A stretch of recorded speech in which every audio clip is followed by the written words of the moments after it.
Don Bailey joined with Seantrel Henderson, the right tackle at the University of Miami. Many of you know him as number 77, or big number 77. And Seantrel, I want to just start right off with this. What's it like having the U on your helmet? What drew you to the University of Miami, and what does that U mean to you? I mean, like, well, first of all, like, I just thought about, like, the tradition here. Like, I looked at, like, all, like, the old players that went through here, and, like, I watched 30-30, speaking of players that were already here, coming down on my visit, and, like, it was just a good time. I just thought that I would fit in, like, with all the other players. I thought I was just like them, so I thought I'd have a perfect fit here. When you were making your decision about coming down and you came down, and, you know, everybody talks about starting as a freshman. Oh, I want to start as a freshman. When you look back after having that opportunity to start, was it easier or harder to adjust to being a starter as a true freshman? Oh, that's easy. I would say it's way harder. Like, I mean, from just coming in from high school and then starting to work out and then starting to practice and stuff like that, and then you got to learn the whole playbook, all the calls as an offensive lineman. It's real hard. I mean, you could easily think coming out of high school, oh, this player's leaving, that player's leaving, oh, I got a chance to start. But you don't know the other half of work you got to do. Right. So, like, just coming in, that was just something I learned. Like, you got to work at it every single day. And plus, I still came in late, but I just had to work, you know what I'm saying, study my playbook, study the calls, and just start doing what the rest of the O-line was doing. If you were going to give a player who's a senior in high school now, who everybody thinks has the capability to come in and start as a freshman or be an impact player as a freshman, and they ask you about being redshirted, how would you handle that? Would you say a redshirt can help a lot of folks because of the adjustment, or is it very important to come in early? I would say, like, it's important to try to come in early, so you can be, like, up to date by the time it gets to the summer.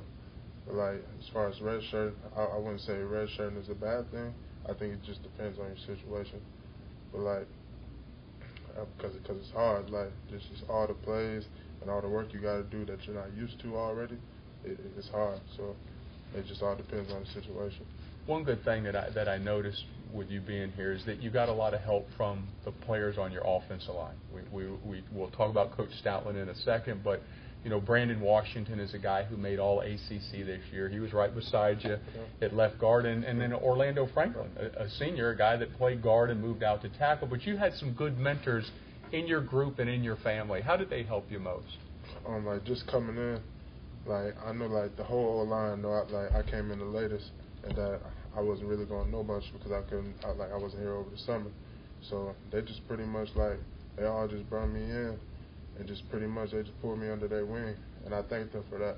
Like, Big O was the first one I met, and so, like, he pretty much just told me, like, how everything worked around here so I could know, you know what I'm saying, just pretty much just showing me the ropes.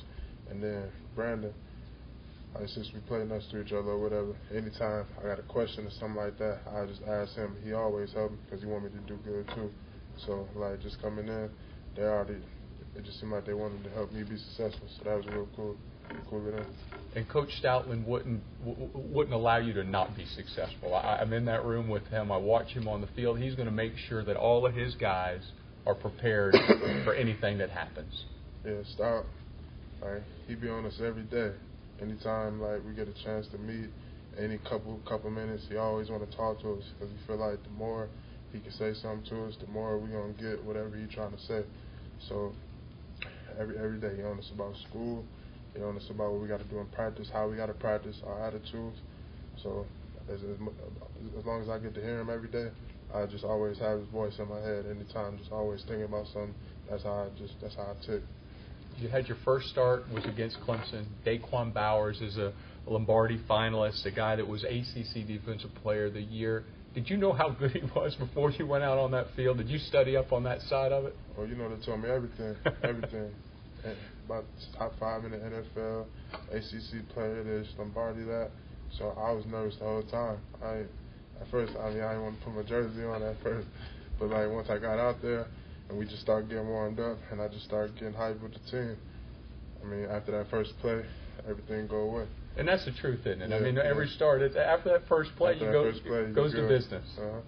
And talk about the academics for a minute. You told us how it was different than you thought to get on the field, the intensity and the things that you need to get through practice. But academically, you have a lot of support here as well. Right. Like, pretty much all the teachers around here, they willing to help. They seem like they're all willing to go the extra mile to help you with anything. And then, like, you got your tutors that are given here, like, because it's a lot of work, especially coming different from high school. It's different classes. It's a whole different schedule for everybody, so it's all new. So you just got to start getting used to things. But as far as help, teachers willing to help, mentors willing to help, advisors, everybody want to help you get through it because they pretty much know how hard it is, like, getting the work done too. So. Seantrel, what's it, on a somewhat of a personal note, what's it like being the biggest guy in the room all the time? Everywhere you go, it seems you're the biggest guy in the room, and you draw attention to, and that draws a lot of attention. Right. I mean, ever since I was smaller, I was always bigger than everybody. So, just that feeling, I done got used to that since I was younger. But like every time I know it, unless Big Show or somebody in there, I'm the biggest guy in the room. So it's just I always got the feeling. I don't know. It's just how it is. I just got used to it. And, one thing, I was talking to Coach Haight, the basketball coach at the University of Miami, and we were talking about you and your size and what a great athlete you are. You did play a lot of basketball. You're not just a football guy. You are an athlete. You're just not a big offensive lineman. You can move. And how does it feel to be on a football field to have that size and have that athletic ability? I know the defensive guys don't believe it when they first get a taste of it. Right. I don't know, it just feels good. I always play other sports like basketball and track, so they always help with my footwork. And then, like, as far as speed, like, I always did track when I was younger, so, like, it seemed like all the other sports just helped me on the football field. So that gave me an advantage. Last question, the importance of this bowl game, the importance of the practice coming up, the importance of going to a bowl game, having a chance to end the season on a winning note for the seniors, but also for every team member that's here.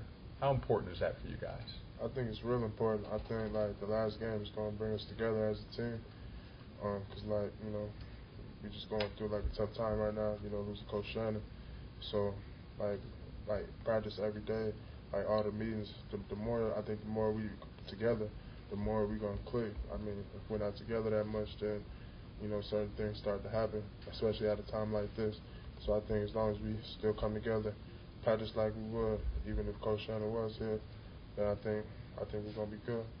Don Bailey with Seantrel Henderson. Seantrel, thank you for your time. Thanks, sir.